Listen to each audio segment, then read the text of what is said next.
আসসালামু আলাইকুম রহমতুল্লাহ। আশা করি আপনারা সবাই ভালো আছেন।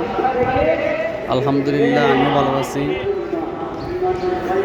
আল্লাহ শুকরিয়া, আজকে জাতীয় মসজিদ বাইতুল মুকাররমে গিয়ে 2 রাকাত জুমার নামাজ পড়তে পেরেছি। এই জন্য আল্লাহর কাছে লক্ষ লক্ষ কোটি শুকরিয়া। আলহামদুলিল্লাহ, প্রায় অনেক দিন পরে, প্রায় 4 মাস পরে আজকে নামাজ পড়েছি বাইতুল মুকাররম মসজিদে। অনেক ভালো লাগছে। আপনারা চাইলে আপনারাও আসতে পারেন। যারা অনেক দিন ধরে নামাজ পড়তে পারেন না বা আসতে পারেন না বাইতুল মুকাররম মসজিদে, আপনারা আসুন, এসে নামাজ পড়ুন।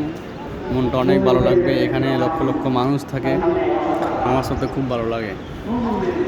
তো আমি আরও 3 থেকে 4 মাস আগে প্রায় প্রতি শুক্রবারই নামাজ পড়তাম এখানে। এখন আমার বাসা অনেক দূরে, এই জন্য আমি নামাজ পড়তে পারতেছি না। আজকে মনে চাইলো, এই জন্য আজকে গেলাম, গিয়ে নামাজ পড়লাম। আলহামদুলিল্লাহ, ভালো লাগছে, শরীরটাও ভালো লাগতে আছে। এবং আপনারা নামাজ পড়তে আসবেন।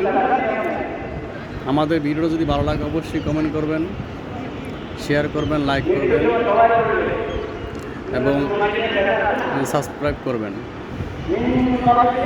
এবং যদি ভিডিওতে কোনো ভুল ত্রুটি থাকে তাহলে অবশ্যই কমেন্টের মাধ্যমে জানাবেন। পরবর্তীতে অবশ্যই ভালো করে ভিডিও করার চেষ্টা করব। আপনাদের ভালোবাসা পেয়ে অবশ্যই আরও ভালো ভালো ভিডিও করব।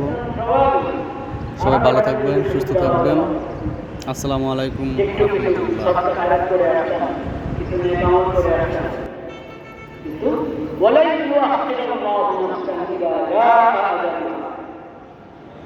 সময় আল্লাহর কাছে নির্ধারিত সময়, সেই সময় এসে দেওয়ার পর এক মুহূর্ত কথা